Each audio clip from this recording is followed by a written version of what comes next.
You may not really know the value of the gentleman MC that has been coordinating the activity since you started. But I do know, because he's not just a veteran in the profession of broadcasting, that we both found ourselves over 30 years ago.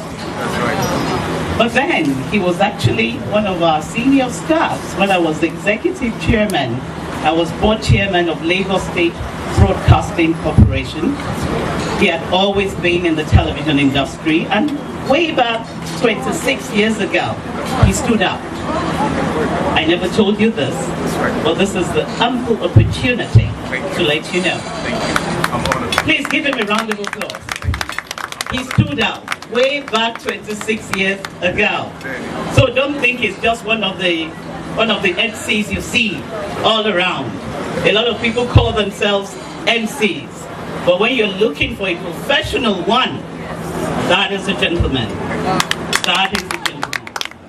And I commend you for all that you've been doing for so many years. I remember when I was there at LSBC, Lekon Kubango was my general manager, radio, and Jimmy Odumosu was my general manager, television. And you gave them all the support. And by God's grace, I see you going higher and higher because you have paid your dues. Please, let's give him a round of applause. Tonight may not be about him, but you give honor to whom honor is due. It's not about him. But for me to walk into this foyer and I heard his voice, he saw me before I saw him. And he quickly came and said, "Oh, Chairman, how are you?" Something spoke to my inner mind. And you may wonder, what could that be? It shows the kind of person Bola Tito and her team, the kind of people they are. They go only for the best. Bola Tito, you chose well. And coincidentally, Bola Tito is my daughter in the Lord, because my husband had been her pastor for so many years, and her uncle. Daddy bless you. And her uncle. So when she was going to get married, she had to come to me and Daddy to tell us, and we got to approve. If we didn't approve, that fine Igbo man wouldn't have had you at all. So I knew that Bola Tito would go places. I knew that she was a very, very articulate banker. I knew the time she would come to me and say, "Auntie, all your monies that you keep in these other banks, your aburo is now at Sky Banco, and then to the bank where Twedo." What's the name of that bank again? PHB. Thank you. PHB. Of course, she moved from one bank to the other because she got a lot to offer. So almost all the banks, when banks, were poaching. They were poaching her. They were looking for her. They were taking her. It was a competition. She would call me 6 months later, 1 year later, "Auntie, I've moved. I didn't want to move, but they wouldn't let me rest." And I keep on telling her, "Aburo, you will go places." Here we are. She's really going places. I was so personally touched when she told me where she has chosen to pitch her tent. Because we choose to pitch our tent in different locations. She told me where she chose to pitch her tent. And when she mentioned something that has to do with book review, that has to do with encouraging Nigerians to cultivate the habit and the hobby of book reading. Because without you reading, you can't expand your frontiers. There's no way you can. I'm one of the guilty ones too. My husband loves reading books. God knows how many books that gentleman has read. The latest ones, you ask him, he will tell you the story. And yet he's a pastor and a management consultant. But he must spare time. Every time, even when he's going golfing, because he loves golfing, you will still see one book with him. And I'll ask him, "Do you read book on the golf course?" And he will tell me, "It's because you don't know about golf. You don't get to the golf course and start playing right there and then. there are so many golfers that want to play. So you have to wait till it's your turn. And so while waiting, I want to read.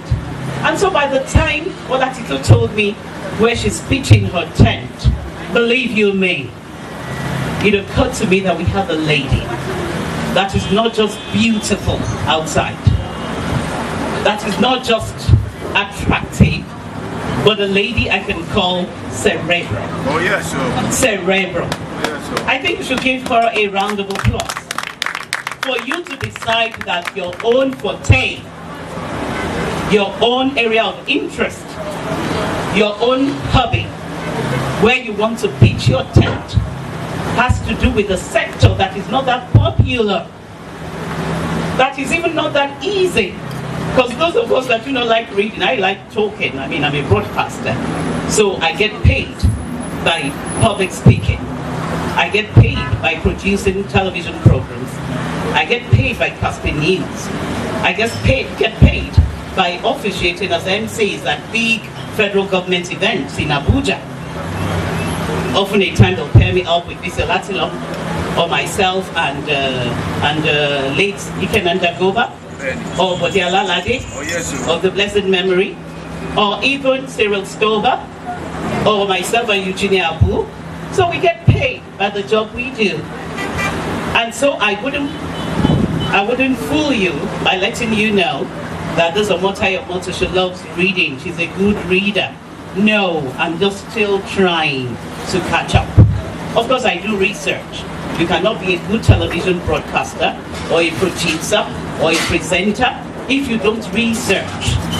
You must research your content.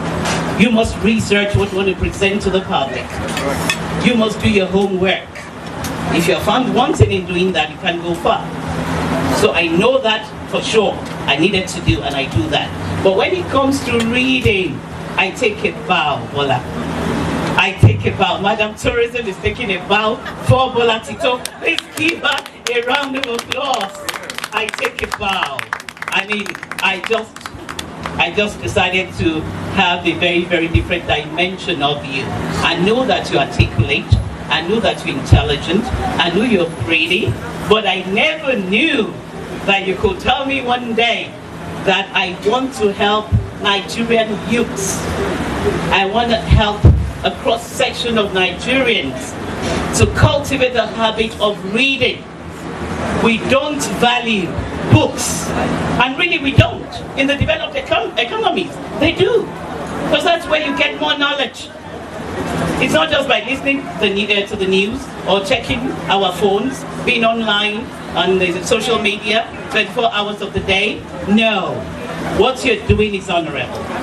What you're doing is desirable. And as pastor's wife, I decree in the authority of the name of Jesus that you are going to go higher. In the authority of the name of Jesus. That you are going to impact lives. And you are going to impact generations. And you will soar above, far above our imagination. In Jesus' mighty name I pray. Bless you, Mom. Thank you so very much.